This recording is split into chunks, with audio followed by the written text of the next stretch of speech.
Hi நண்பா நண்பீஸ், இன்னைக்கு நம்ம பார்க்க போற படம் த லாங் வாக். யோசிச்சு பாருங்க, நம்ம சாதாரணமா ஒரு அரை மணி நேரத்துக்கு நடந்தாலே கால் வலிக்குதுன்னு உட்காந்துருவோம். ஆனா இந்த படத்துல ஒரு கேம் இருக்கு. அதுல நீ நடந்துகிட்டே இருக்கணும், தூங்க கூடாது, நிக்க கூடாது, ஏன் வேகம் கூட குறைய கூடாது. ஒரு மணி நேரத்துக்கு 3 மைல் நடந்தே ஆகணும். வேகம் குறைஞ்சா முதல் வார்னிங், 2வது வார்னிங், 3வது வார்னிங் வரும்போது நீ உஷார் ஆகலன்னா அங்கேயே உன்ன சுட்டு தள்ளிடுவாங்க. ஸோ 100 பேர் ஆரம்பிக்கிற இந்த கேம்ல கடைசியில ஒருத்தவன் தான் உயிரோட மிஞ்சுவான். அந்த ஒருத்தவன் நம்ம ஹீரோவா இல்ல வேற யாராவதுன்றதை பார்க்கறதுக்கு முன்னாடி ஒரு லைக்கை மட்டும் தட்டி விட்டு. சோ வாங்க வீடியோக்குள்ள போகலாம். படத்தோட ஆரம்பத்துல நம்ம ஹீரோ ரே அவங்க அம்மா கூட கார்ல வரான். அவங்க அம்மாவோட முகத்தை பாருங்களேன். தான் மகனை சாவோட வாயில தள்ளி விடுறோமேன்ற அந்த தவிப்பு அப்படியே தெரியும். ரேவை இறக்கி விட்டுட்டு அவங்க அம்மா அழுறாங்க. ஆனா ரே ஏதோ ஒரு பெரிய லட்சியத்தோட தான் உள்ள போறான். அங்க பீட்டர்னு ஒருத்தவன் இவனுக்கு அறிமுகமாகறான். சோ 2 பேரும் பேசிக்கிறாங்க. அப்போ அந்த மேஜர் வராரு. அவர் ஒரு சரியான சைக்கோ. அவர் என்ன சொல்றாருன்னா, நம்ம நாட்டு மக்கள் சோம்பேறியா இருக்காங்க, அவங்களுக்கு ஒரு உத்வேகம் வேணும், அதுக்காக தான் இந்த போட்டின்னு ஒரு நியாயமே இல்லாத காரணத்தை சொல்றாரு. 100 பசங்க தயாரா நிக்கிறாங்க. அவங்க பின்னாடி மிலிட்டரி டேங்க் வச்சு துப்பாக்கியோட சோல்ஜர்ஸ் வராங்க. சோ கேம் இப்ப ஸ்டார்ட் ஆகுது. ஆரம்பத்துல எல்லாரும் ஜாலியா சிரிச்சு பேசிக்கிட்டு நடக்கிறாங்க. ஆனா கொஞ்ச நேரத்திலே நிஜமான நரகம் ஆரம்பிக்குது. காலின்ற ஒரு பையனுக்கு பாவம், அவனுக்கு திடீர்னு கால் தசைப்பிடிப்பு வந்துடுது. அவனால ஒரு அடி கூட எடுத்து வைக்க முடியல. இதை பார்த்து அங்க இருக்கிற சோல்ஜர்ஸ் வார்னிங் கவுண்ட் பண்ண ஆரம்பிக்கிறாங்க. சோ இப்படியே அவனுக்கு 2 வார்னிங் வந்துருது. இதை கேட்ட மத்த பசங்க எல்லாம் பதறாங்க. ஆனா யாராலையும் அவனுக்கு ஹெல்ப் பண்ண முடியாது. ஏன்னா நீ ஹெல்ப் பண்ண நின்னா உனக்கும் வார்னிங் வரும். 3வது வார்னிங் முடிஞ்சதும் கொஞ்சம் கூட இறக்கமே இல்லாம அந்த பையனை அங்கேயே சுட்டு கொன்னுறாங்க. அவனோட ரத்தம் ரோட்ல தெரிக்குது.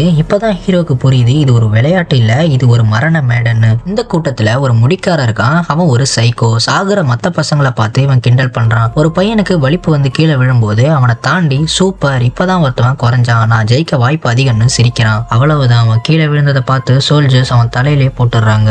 இப்படியே இவங்க ஒவ்வொரு மைலா போகும்போது ஒருத்தர் பின்னாடி ஒருத்தரா செத்து விடுறாங்க. அந்த துப்பாக்கி சத்தம் கேட்கும் போதெல்லாம் ஹீரோவோட இதயம் துடிக்குது.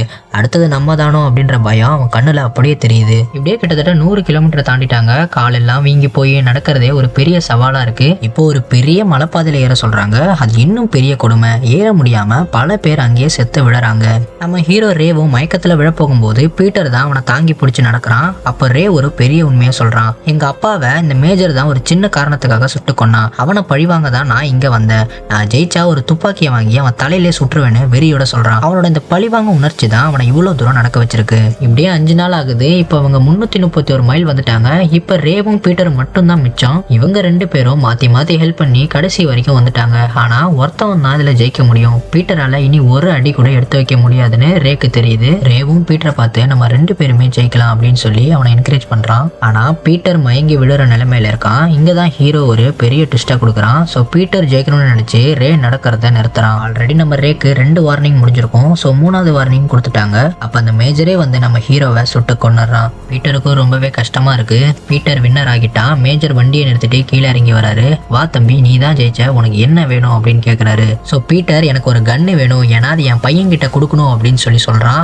அதுக்கப்புறம் ஒரு சோல்ஜர் கன்னு எடுத்துட்டு வந்து கொடுக்குறான். பீட்டரும் அந்த கன்னை மேஜர் பக்கம் திருப்புறான். மேஜருக்கு ஒரு ஷாக்கு. உடனே நம்ம பீட்டர் அந்த மேஜரை போட்டு தள்ளிடுறான். நம்ம பீட்டருக்கும் ஒரு ஆசை இருந்திருக்கும். அது என்னன்னா, இந்த கேம் முடிஞ்சதுக்கு அப்புறமா நான் பணத்தை கேட்டு அதை அனாத ஆசிரமத்துக்கு கொடுக்கணும் அப்படின்னு நினைச்சிருப்பான். ஆனா ரே தனக்காக உயிரை விட்ட காரணத்துக்காக அவன் லட்சியத்தை தான் நிறைவேற்றணும் அப்படின்னு சொல்லி இந்த முடிவு எடுத்திருப்பான். அதுக்கப்புறமா பீட்டர் அந்த மழையில நடக்க முடியாம நடந்து அப்படியே போய்கிட்டு இருக்கான். சோ இதோட இந்த படத்தையும் அப்படியே முடிக்கிறாங்க. சோ எப்படி இருந்தது இந்த படம்? ரொம்பவே சூப்பரா இருந்திருக்கும்னு நினைக்கிறேன். சோ இந்த கதை உங்களுக்கு பிடிச்சிருந்தா அப்படியே இந்த லைக் பட்டனை தட்டி விட்டுருங்க. அப்புறம் உங்க வாழ்க்கையில பீட்டர் மாதிரி ஒரு ஃப்ரெண்ட் இருந்தா அவருக்கும் இதை ஷேர் பண்ணி விட்டுருங்க. சோ இன்னும் இதே மாதிரி நிறைய வெறித்தனமான கதைகளோட நாளைக்கு உங்களை மீட் பண்றேன். அது வரைக்கும் சேஃபா இருங்க. Love you all. Bye bye.